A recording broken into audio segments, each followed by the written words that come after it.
Welcome, everybody. Good evening. We're about an hour or so away from the final presidential debate, and wanted to talk with you guys about what you didn't hear in the news today. So, this segment is what you aren't being told by the mainstream media. We are America's New Clothes. I am Derek. Thanks for joining in again tonight. So, a couple of things that is going, I guess, unnoticed or untalked about, obviously, in the mainstream media, being the first, obviously, being that Hunter Biden and the Joe Biden emails going back and forth. You had Hunter Biden's business partner today, going public saying, these are my emails. I can vouch for them. He released his emails as well for everyone to look at. Tony Bobulinski, I think is his name, how you pronounce it. There's even word he may be the guest visitor with Donald Trump tonight at the debate. So that'll be interesting to see how that all works out. But nevertheless, you're seeing the mainstream media avoid covering this at all costs. NPR actually came out today and said that they're not covering the Hunter Biden story because they claim it is pure distraction and is not really a story. They go on to say, can we finally once and for all pull their payer funding as well? I think we should. So they're saying pure distraction is not really a story. From what I'm hearing, this is the first inning of a 9-inning ball game. So we will see how much this all plays out in the coming days. I'm assuming they probably didn't want to let out too much today, just because it would take away from the debate. But the story that did come out is pretty damning. When they're saying save 10 for the big guy, obviously, and some of these things happen post Joe Biden leaving the White House or leaving the vice presidency, which is understandable. And I think you can push back and say, well, hey, he's a private citizen. He can do what he wants to do. But if the money was set up and things happened because of his, because of his name prior to him leaving office, and if these things tracked back even as far as 2008 to 2000, even going to his Senate days, but more importantly, when he was vice president of the United States, then this could have a huge impact, because it does show then that if he's selling access to his name, selling access to America because he's the vice president, then you have a lot of other issues there to deal with. But I'm hearing obviously Russia, Ukraine, Kazakhstan, Uzbekistan, China, obviously, even Latvia, and possibly some countries in the Middle East that he profited from as his time, from Hunter, as his time being head of, I think, Seneca Global is his hedge fund, and a couple other groups. Let's see, we've got Seneca Global, Rosemont Seneca was one of them, Paradigm Companies that Hunter was either the founder of or chairman of, or just someone that was involved. And then Financial Times at ft.com, they went through and did a kind of a list of what each of his partnerships are called and what they did. BHR Partners, investments in China. Hunter's role, this was as of last year, was director from 2013 to the present, so through 2019, or when this article was written, which the date was October 9th, ironically, October 9th a year ago, this week or last week. So looks like he's selling access to Joe, and Joe's having him sell access, which is not good in an addict. Him being a drug addict and having an addiction problem, being in high stress situations is obviously going to cause you to want to reach out to that crutch. That's your stress relief. That's how you get through. So in a way, Joe Biden's doing a great disservice to his child by putting him in these roles. So, but that's what you're not hearing. Big Tech's not going to allow. New York Post is still down for 8 days in a row now. They have not been able to get back up on their Twitter because they're not taking their stories down. Twitter's wanting them to take it down, apologize for what they did, basically. So what you're seeing here is this is kind of the Gestapo of the communication side, the Ministry of Truth, so to speak, and watching this all play out by Big Tech censoring this. I chatted with a couple buddies today. they didn't know what they were like. Well, what's going on? What are you talking about? I mean, they'd heard of Hunter, but what's the story? So it's not getting through, which is exactly what big tech is trying to do. It's what the mainstream media is trying to do, which is why you have NPR saying what they said. You have CNN being like, this is a non-story. I don't know why you're covering this. The presidency is about Joe Biden, not Hunter Biden. So we'll see how this plays out. We'll see how Trump brings it up tonight in the debate. The topics of the debate tonight were COVID-19, American families, race in America, climate change, national security, and leadership. He'll figure out a way to bring all of these in, or bring this topic probably into each individual topic that they discuss. So I think each candidate has 2 minutes to speak. Other candidate is muted.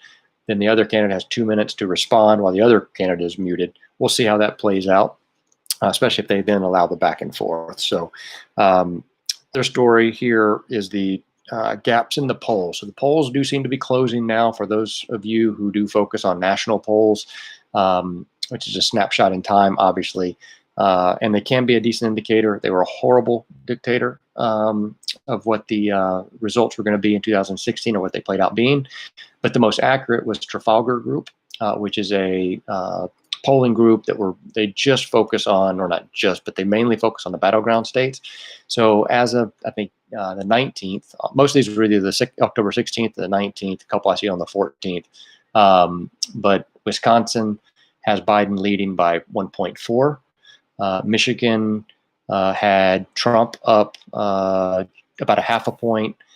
Florida Trump was up just over 2. Pennsylvania, Biden was up by 2. And then let's see, Arizona, you're seeing Trump up over right at 4, exactly 4. Ohio, Trump up almost 3.5, almost 4 points. Wisconsin, Biden's up by just under 3. And Michigan has Trump up 0.7. So you are seeing some of the battleground states being pretty tight. But you are seeing Trump narrowing that gap. And what you're also seeing is that in the Rasmussen poll, you saw Trump amongst suburban women has pulled, I think, 6 to 8 points closer with suburban women. So tonight's debate will be crucial on that topic, especially if you're talking about American families, talking about race in America, and national security. So we'll see how that plays out. Most suburban women, I don't think, really care about climate change. COVID-19, yes, they want their kids back in school. I think that's actually a topic that Trump wins on. Biden's going to say, well, I said this and this and this, and Trump can say, just go to my task force and see, everything was already laid out. So you're just regurgitating, and you were a month late or 2 weeks late after we'd already put those issues out. So we'll see how he handles that. Catherine Herridge tonight broke the story on the Senate is actually requiring Hunter Biden, this goes back to Hunter, to provide all travel records, wire transfers, bank records, and account balances by tomorrow. My take on this is that his response from his legal team is going to be, one, not going to do it because it's a presidential election year. We're right. It's going to be used for politics, which is legitimate because Trump used that in his, well, I don't want to give my tax returns because it's going to be used for political folly. So I think Hunter's got a legitimate comment for that, or legitimate response for that. The second one being, they're going to say, and probably be forced to admit, well, we're under FBI investigation for money laundering, everything else. So we can't turn over the documents because it's an ongoing investigation. So I expect one of those two responses by the Biden team to be given to the Senate. So then what you're looking at is looking more at lockdowns going around the world. You're seeing Australia pick up and saying we're going to go for a more stringent lockdown. It's going to last probably 2 years, they're saying now, until a virus or a vaccine is readily available and everybody's been inoculated with it. And then 2, they're going to create a digital travel card now. So even if you're traveling from Melbourne to Sydney, just within Australia, or people coming into the country, whether it be Australian citizens or foreigners, they're going to have to show this digital card. Is the digital card going to be a microchip? Is the digital card going to be an actual card? How is that going to be done? And then you're hearing more about a digital token. I think United Airlines on their earnings call, they had mentioned that they may in the very near future require passengers to have a digital token that shows that they've been inoculated. So the push for a microchip, a push for more digitized humans, more AI involved is coming. If you listen to, and I'll probably talk about it on another show in the coming week or so, there's a doctor with an impeccable record, been on Oprah Winfrey 10 times, Dr. Oz, everybody. And she's talking about the nanoparticles that are going into an RNA virus, and that actually implants itself into your DNA and essentially turns, and they're little robots, little nanoparticles or nanobots, she says. And that's how they can hook in to you and begin to control you in the future. And so that'll be very interesting to see how that plays out. So, but those are things you probably didn't hear about in the news today. I think there was, let's see if there's anything else. Politico wrote a good article about liberals, the progressives have to get off this everything is a Russia thing, which plays into, you saw DNI's press conference last night about Iran and Russia being involved in the collection of data, pushing out this Proud Boys narrative to scare Democrats into voting for them. I don't understand what the ploy was, but I guess the Proud Boys intimidating supposedly, and that's found out to be through Iran. I still doubt it. I don't think it was Iran. I don't think that it was Russia. I think we use them as a scapegoat while we're creating a division here. But you have to look at some stuff online if you're ready to go down that rabbit hole as to all the games that are being played in the PSYOP games. But it just doesn't make any sense that Iran would. Anyway. Don't want to get into it, but nevertheless, see what else I've got here. Senate demands the Hunter turn over the records. Yeah, so I guess that's basically it for everything. We touched on the polls, the Hunter Biden aspect, and Tony Bobulinski, and the Senate demanding the records be turned over. So, going to see a lot of interesting stuff happen here in the next few days. Again, as I've heard on another show today, that we're in the first inning of a 9-inning ball game. So fully expect other things to be coming out. And yeah, so we'll be back tomorrow. I'm sure Mike and I will do an updated live stream tomorrow with regards to debate response.